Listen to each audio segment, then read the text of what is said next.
नमस्कार, रीवा 24 के आज के अंक में आपका स्वागत है। पहले डालते हैं एक नजर आज की प्रमुख खबरों पर। सरपंच पुत्र की दबंगई का शिकार हुआ मछली पालक युवक। 2 थाना क्षेत्र अंतर्गत चैन स्नेचिंग के आरोपी को पुलिस ने किया गिरफ्तार। जमीनी विवाद को लेकर 2 पक्षों के बीच मारपीट और भूतपूर्व सरपंच और एडवोकेट की अस्पताल में इलाज के दौरान मौत। शव को लेकर मचा हंगामा। इन खबरों को आगे हम विस्तार से देखेंगे।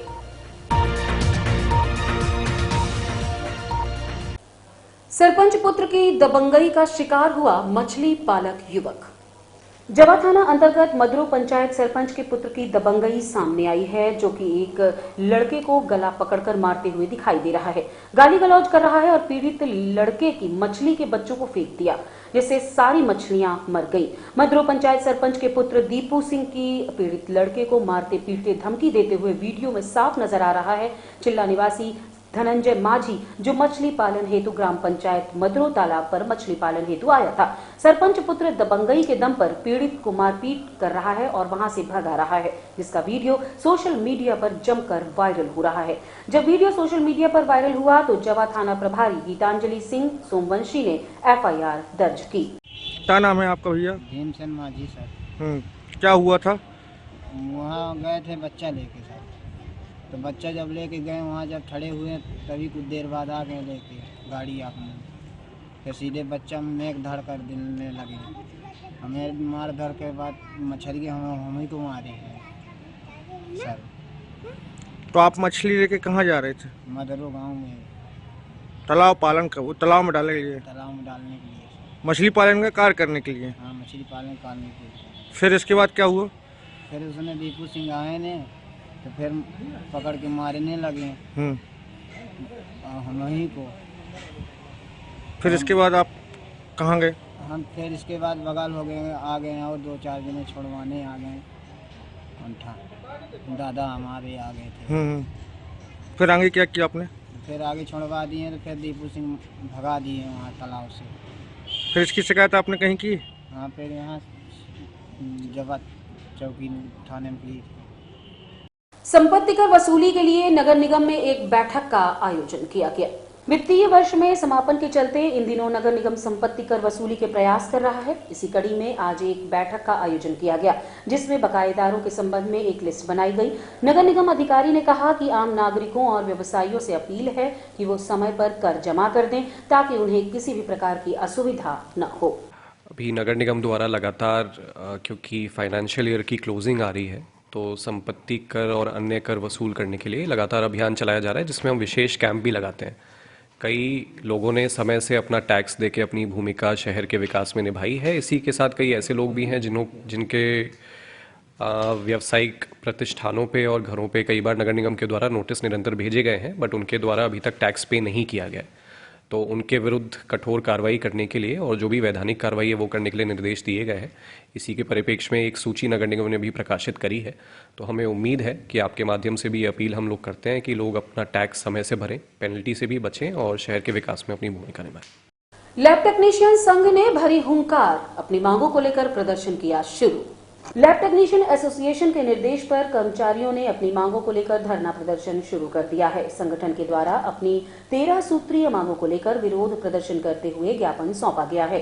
इनकी मांगों में संविदा लैब टेक्नीशियन का नियमितीकरण, पूर्व की तरह लैब असिस्टेंट एवं ग्रेड पे के साथ नियमित पदों की संख्या बढ़ाने, अलाउंस एवं अतिरिक्त कार्य भत्ता, non practice allowance, private practice एवं बेसिक जांचों के साथ लैब चलाने की अनुमति की मांग की गई है।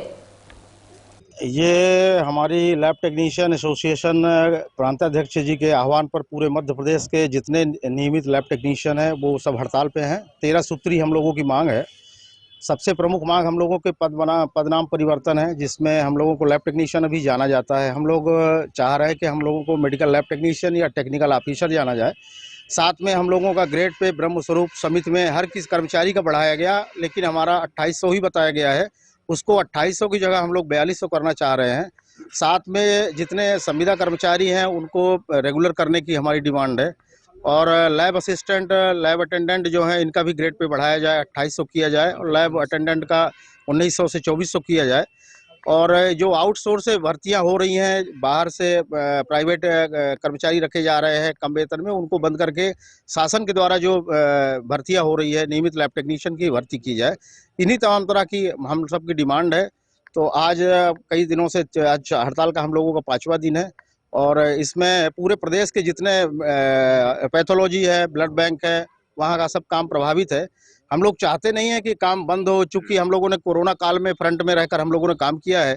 लैब टेक्नीशियन ही एकमात्र ऐसा कर्मचारी है जो अपनी जान जोखिम में डालकर माननीय मुख्यमंत्री जी के आदेश पर अपनी जान जोखिम में डालकर मानव सेवा की है। तो हम सबकी ये डिमांड है और हम चाहते हैं आप सबके चैनल मीडिया बंधुओं के माध्यम से मुख्यमंत्री जी से निवेदन करना चाहते हैं कि हम सबकी मांग जल्द से जल्द पूरी करें ताकि हम अपने पदीय दायित्वों को निर्वहन करने के लिए वापस काम पर लौट सकें। मेरा नाम शिव शंकर तिवारी है। मैं लैब टेक्नीशियन एसोसिएशन का संभागाध्यक्ष हूँ रीवा डिवीजन का।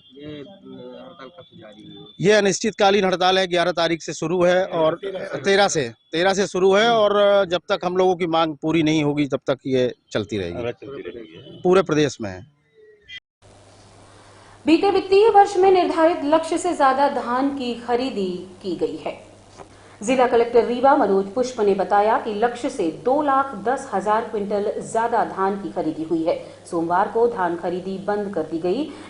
इस बार जिले में 35 लाख क्विंटल धान की खरीदी का लक्ष्य रखा गया था, जिसके विरुद्ध सोमवार शाम से 6 बजे तक 37,10,182 क्विंटल धान खरीदी कर ली गई। बहुत ही अच्छे तरीके से हमारी जो टीम है, विशेषकर जो उपार्जन केंद्र के लेवल पर काम कर रही थी और जो ट्रांसपोर्टेशन के पार्ट में लगी हुई थी, उन लोगों ने बहुत ही मेहनत के साथ और दिन रात इसमें काम किया है। और इसी का परिणाम ये है कि जब उपार्जन का आखिरी दिन था तो उस समय हमारे पास एक भी किसान की खरीदी बची हुई नहीं थी। जितने लोगों ने स्लॉट बुक किया था उन सभी की खरीदी हम पिछले शुक्रवार तक पूरा कर चुके थे।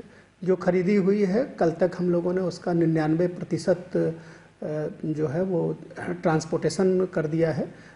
लगभग 750 करोड़ की खरीदी हुई है और उसके अगेंस्ट 550 करोड़ की राशि किसानों के खाते में आ चुकी है। हम लोग कोशिश कर रहे हैं कि जितने भी एक्सेप्टेंस के इश्यूज हैं वो आज ख़त्म करें। जितने भी ईपीओ जनरेशन का काम है वो अगले 2 से 3 दिनों में हो जाए और आने वाले 1 सप्ताह 10 दिन के भीतर पूरी राशि किसानों के खाते में चली आए। जो फेल पेमेंट के केसेज हैं वो लगभग 32 करोड़ के आसपास है, जिसको हम लोग लगातार टेक्निकल जो हिच है उसको पूरा कर रहे हैं। और ये हमारी कोशिश रहेगी कि इस महीने के आखिर तक जो लोग इन्वॉल्व रहे हैं इस खरीदी की प्रक्रिया में, चाहे वो समिति हैं, स्व सहायता समूह हैं या ट्रांसपोर्टर्स हैं, उन लोगों के भी जो रिलेटेड बिल्स हैं उसको लगवा दिया जाए और उपार्जन काफ़ी स्मूथ तरीके से हुआ है। और जितने भी हम लोगों ने निर्देश जारी किए मीडिया के माध्यम से बहुत ही अच्छे तरीके से वो सर्व संबंधित तक पहुंचा है और इसी का परिणाम है कि काफ़ी स्मूथ उपार्जन हो गया है। 2 थाना क्षेत्र अंतर्गत चेन स्नैचिंग के आरोपी को पुलिस ने किया गिरफ्तार।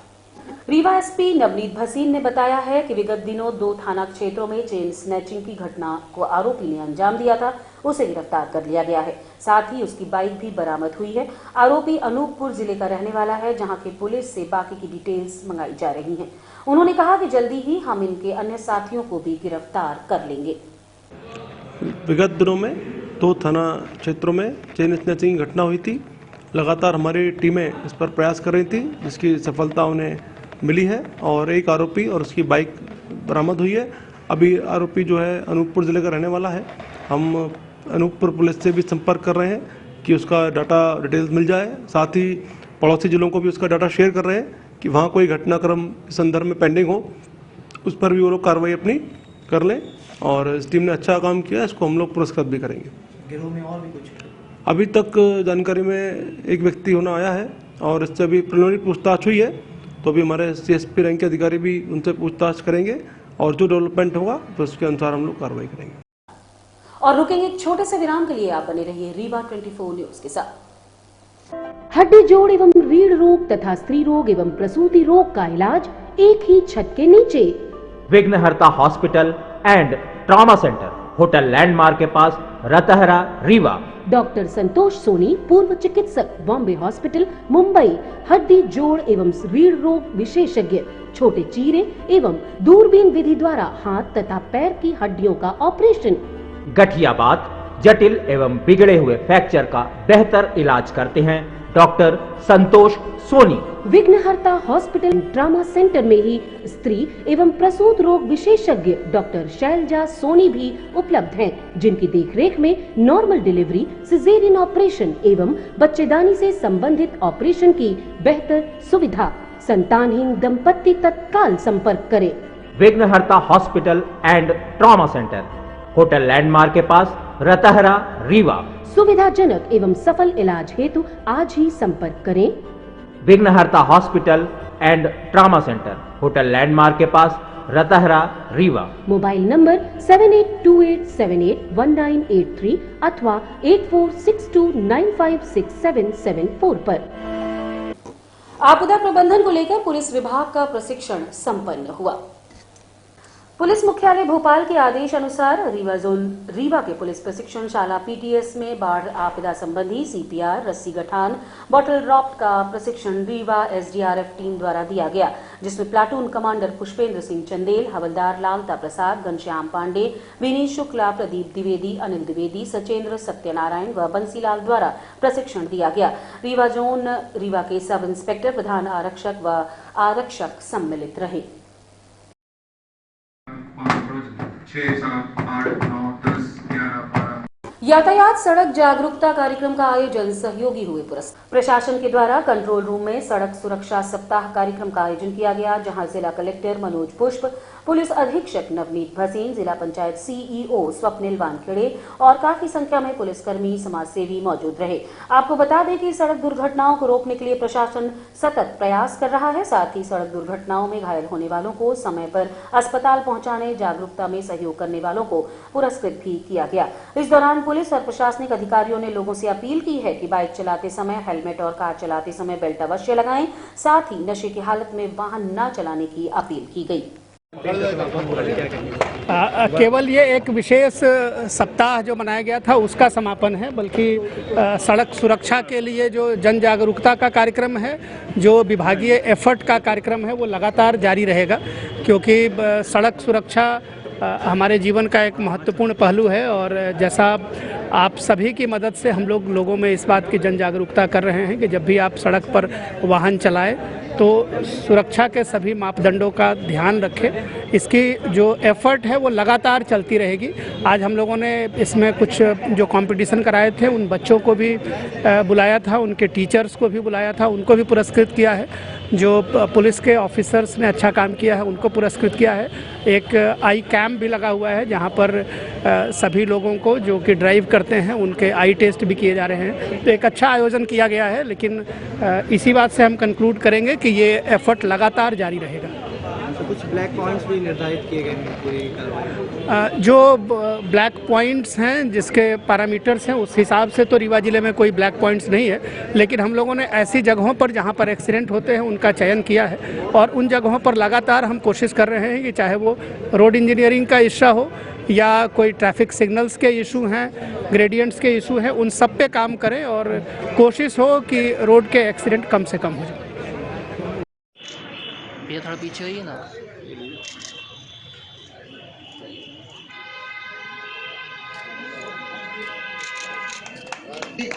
ये कार्यक्रम के दौरान सभी लोगों ने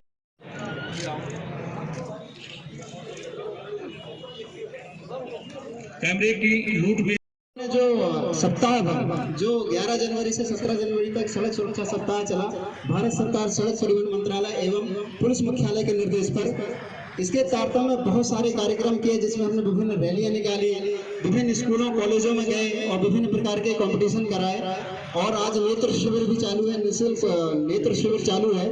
ये सब कार्यक्रम हमने केवल मात्र एक उद्देश्य को लेकर के कराए हैं कि रोड एक्सीडेंट किसी तरीके से रुक जाए, और यदि कोई रोड एक्सीडेंट होता है तो उसकी लोग कैसे मदद करें।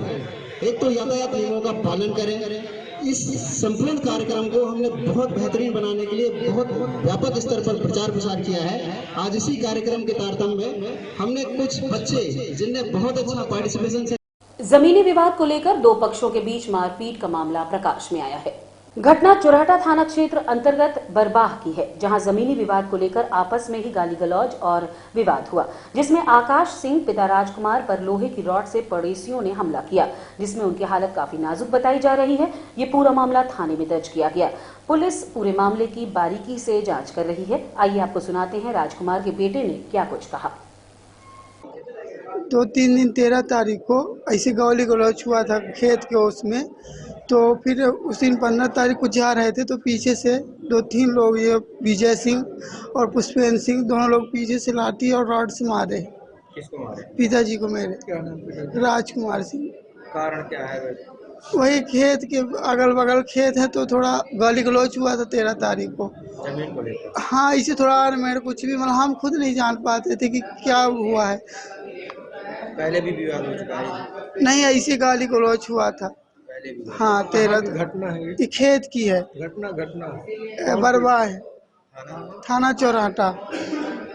अभी क्या हालत है? अभी कहाँ पे एडमिट किया है? संजय गांधी में है, क्रिटिकल कंडीशन। डॉक्टर ने मतलब कोई चांस नहीं है ऐसा बोला है। थाने में मामला दर्ज हो गया है? हाँ, दर्ज हो गया। गिरफ्तार हुए? क्या कहना है पुलिस का? पुलिस का कहना है कि हम जल्द से जल्द कार्रवाई करेंगे, लेकिन यही हमारी वो है कि पुलिस आई थी यहाँ? हाँ, आई थी। क्या कुछ आश्वासन मिला? बोले हैं कि हम जल्द से जल्द कार्रवाई करेंगे, अब देखिए क्या होता है। अब कैसी कंडीशन है? कंडीशन कोई सुधार नहीं। किरण सेवा संस्थान रीवा द्वारा स्वर्गीय लालजी शर्मा की पुण्य स्मृति में 22 जनवरी 2023 रविवार को कृष्णा राज कपूर ऑडिटोरियम में डायमंड होम्यो अवार्ड सीजन 2 का आयोजन किया जा रहा है, जिसमें विभिन्न राज्यों से आए हुए होम्योपैथिक क्षेत्र में उत्कृष्ट योगदान देने वाले चिकित्सकों को सम्मानित किया जाएगा। साथ ही होम्योपैथिक क्लिनिक के संचालक डॉक्टर अभय मिश्र द्वारा निःशुल्क होम्योपैथी चिकित्सा शिविर का आयोजन किया जाएगा। इस संबंध में पत्रकार वार्ता करते हुए आयोजकों ने हमें जानकारी दी। नमस्कार, आप सभी पधारे हुए सम्मानीय पत्रकार बंधुओं का स्वागत है। आज यह पत्रकार वार्ता निःशुल्क होम्योपैथिक चिकित्सा शिविर और डायमंड होम्यो अवार्ड सीजन 2 का जो आयोजन अपन रीवा में करने जा रहे हैं, उस संदर्भ में ये पत्रकार वार्ता आयोजित की जा रही है। इसमें हमारे भारतवर्ष के 21 राज्यों के होम्योपैथिक चिकित्सा विशेषज्ञ आ रहे हैं, जो अपनी निःशुल्क सेवाएं यहाँ पे मरीजों को देंगे, मरीजों को लाभ देंगे, और किरण होम्योपैथिक क्लिनिक के द्वारा निःशुल्क दवा वितरण का आयोजन भी किया जाएगा। यह इसके बाद डायमंड होम्यो अवार्ड सीजन 2, जिसमें चिकित्सकों के सम्मान समारोह का कार्यक्रम किया गया है, जो दोपहर 2:30 बजे से आयोजित किया जाएगा। यह पूरा कार्यक्रम 22 जनवरी 2023 को राज कपूर ऑडिटोरियम में किया जाएगा। इस कार्यक्रम में पूजनीय पिता स्वर्गीय श्री लालजी शर्मा के मरणोपरांत यह कार्यक्रम विगत 2017 से लगातार किया जा रहा है। किस चीज का जांच होगी? होम्योपैथिक चिकित्सा में सभी मरीज आते हैं, उसमें स्किन वाले, गठिया वात वाले और गंभीर से गंभीर रोगों के लिए राष्ट्रीय स्तर के चिकित्सकों द्वारा परीक्षण किया जाएगा। कहाँ से आ रहे चिकित्सक? सर, चिकित्सक गुजरात से, मुंबई से, दिल्ली से, इलाहाबाद से, आपके बिहार से, पुणे से, मतलब कई राज्यों से चिकित्सक, आंध्र प्रदेश से डॉक्टर आ रहे हैं, वो भी अपनी निःशुल्क चिकित्सा सेवाएं यहाँ पे देंगे। आज की खबरों में बस इतना ही। नई खबरों के साथ कल होंगे पुनः उपस्थित। अब दीजिए इजाजत। नमस्कार।